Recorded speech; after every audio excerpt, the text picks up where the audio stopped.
welcome to G53. I'm Maya Backey.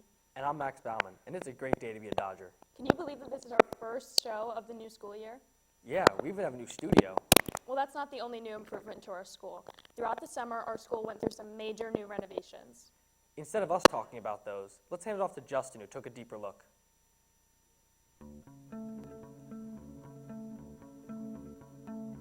Hello, I'm Justin Rouse with Dodger Media, and today we'll be looking at our new referendum and new and improved high school.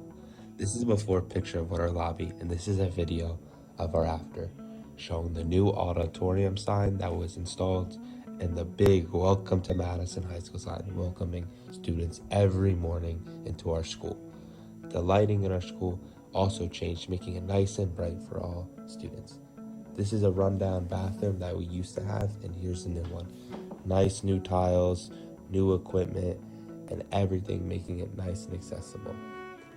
Another thing that we had changed was our ramp system. We needed ramps in our school to make it accessible for all students. As you can see before, no ramps, and a video here in B Hall showing a student walking up a ramps and then another one in A Hall walking down. Another thing we had to change was our football field. Very run down and boring, and now look at that new turf with that nice M in the logo. Another change was our track, making our track team able to have a new running system and those nice maroon end zones where we look to score lots of touchdowns. Wow, our school looks completely new. Speaking of new, have you heard about the school's updated phone policy? Wait, what? I'll take that. What new school policy? Let's hear from Cal reporting on the updated phone policy.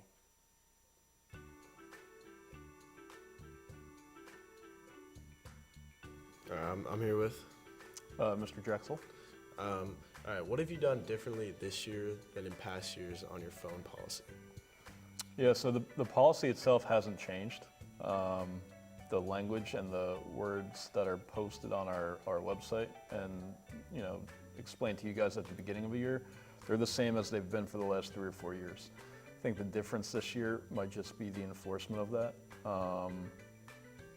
We stressed to our staff at the beginning of the year at staff meetings that a lot of the complaints we would get from teachers and students was a lack of consistency. You go to one class, and I like allowing our teachers to have a little bit of freedom.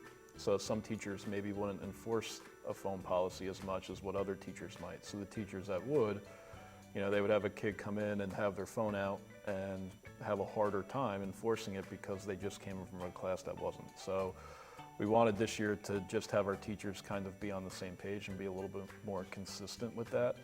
And then with the ever-changing climate that is the world today in terms of a lot of other states bringing forth just full-out cell phone bans, we don't want to go that route. We want to try to go somewhere in the middle where during class time and things like that, we keep our phones away. But then in study hall or lunch or whatever it might be, that's kind of your time to figure out what you want to do. Guy Mariani. How do you feel about the new phone policy? I think it's very strict. It creates a lot of restrictions for us students, and I think it's a hard adjustment because I think we're so used to having our phones, and now we have to put them away, so it's kind of hard to adjust to the new rules. I guess our school is hoping to limit screen time use. So is Instagram, as there's been a new setting for teens to hopefully limit their screen time usage on the app. Did you know that more time spent on social media could possibly increase the chances of a larger mental health break? What do you mean by this? Let's talk to Gabby about it.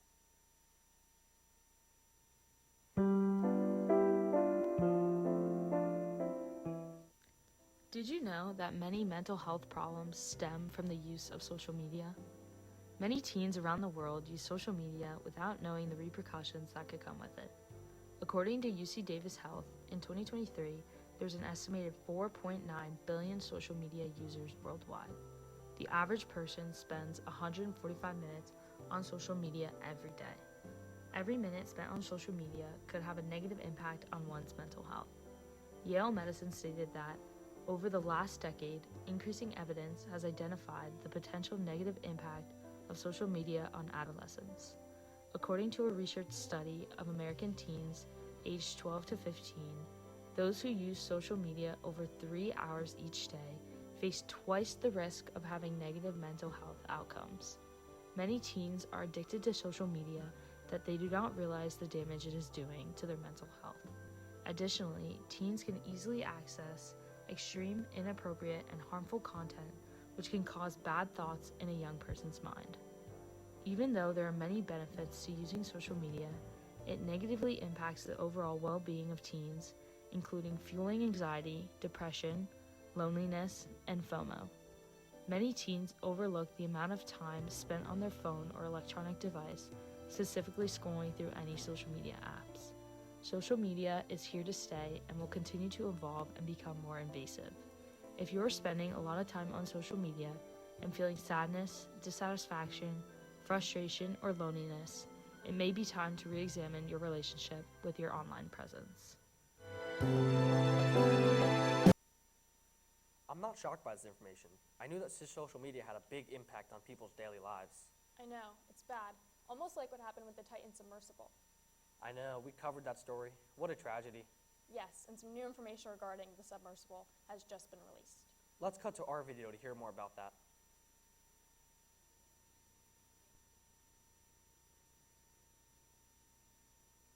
As the United States Coast Guard begins their investigation on the infamous Titan submersible that imploded on June 18, 2023, new information has come out about the accident. Former employees of OceanGate, the company that built the submersible in 2017, have testified that they had no confidence whatsoever in the way that the submersible was built. 5 died in this tragedy, and we're on the hunt to see who the people believe are at fault. Hello, everybody. Today we are here with Mr. Sakala, and we're going to ask him who's at fault for the Titan submersible. Okay. First option is Stockton Rush, who was a passenger and CEO on the Titan submersible. He was money hungry and greenlit the project, ignored other issues. Second option is the engineers who built the submarine but did inform the owner of the issues, but they kept building it. And third option is the 4 other passengers who agreed to go onto the submersible and knew the risks. What's your opinion on this? So I think it's the first option and the third option. I understand putting the blame on the engineers, but they did warn that, hey, maybe this thing isn't seaworthy. The CEO is responsible for most of the blame as he drove the car here to get everybody on board, and to insist that it goes down under the water. And then the other rich, spoiled idiots who, and I feel bad talking about the dead that way, but like complete fools who got on this thing without any real assurance that the thing was safe, and just wanted to be able to claim that they did something no one else has done, which is a ongoing problem in this country. And you're going to have more and more accidents, or not just this country, in the world. You're going to have more and more accidents like this as the wealthier are searching for fancier toys. The CEO did die. Do you think that that's enough punishment? Yeah, I mean, I don't know what else you could possibly do to him at this point. I think going after his estate would be a little silly. Like it's him and the other people that were on board, and they've all paid for their poor decisions. I think I'm gonna go with option B here. The second option? Yes, Could you explain why? because they the people in charge might have known the fault, but wanted to get the job done anyway. So they assumed the risks and thought everything was going to be okay, and obviously not everything was okay. So there you go. After watching this, I really don't know who is to blame. Speaking of blame, concussions have been a serious issue in sports lately, specifically the NFL and tackle football. This is not my area of expertise, so let's send it over to our sports correspondent, Brennan Cullis. Brennan, what do you have for us? Concussions have been big in the headlines lately, and we are seeing it more and more as we get deeper into the football season. This week, I took a deeper look into concussion protocols and how they have changed to improve the safety of players. Let's take a look. Would you wear a guardian cap? Nah, probably not. That ain't drip. Ain't drip.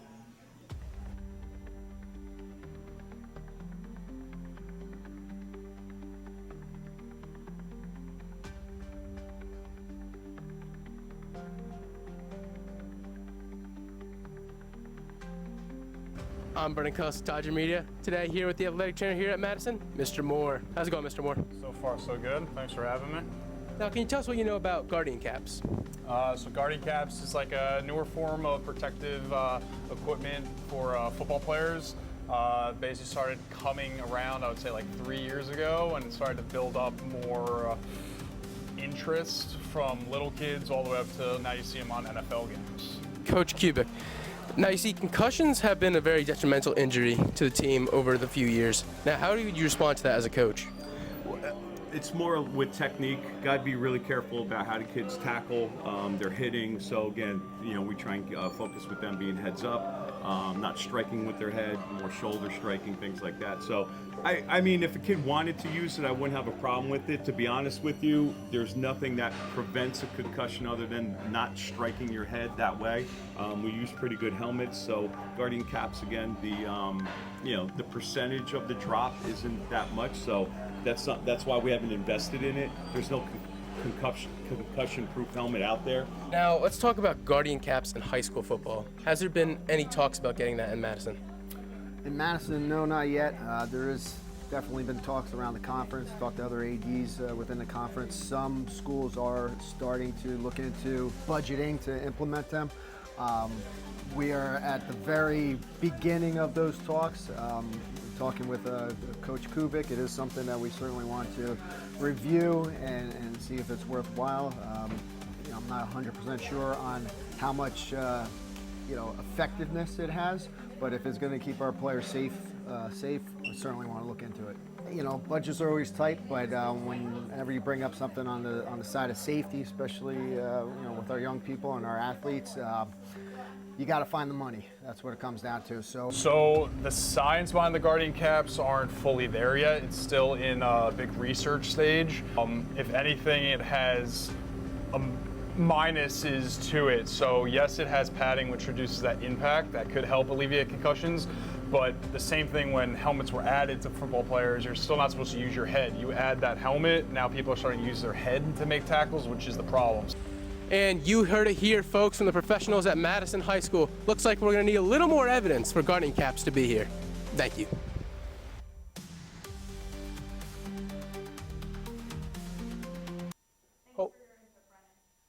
Hopefully players can fully recover from concussions and have a successful career. Let's kick it back to Max and Maya. Take it away, guys. Thanks for your input, Brennan. Definitely something to keep our eye on, see if things will continue to change in both the NFL and here at MHS. Yes, there has been a lot of change to the start of this year. But one thing hasn't changed is that I'm still Maya Backey. And I'm still Max Bauman. And it's a great day to be a Dodger.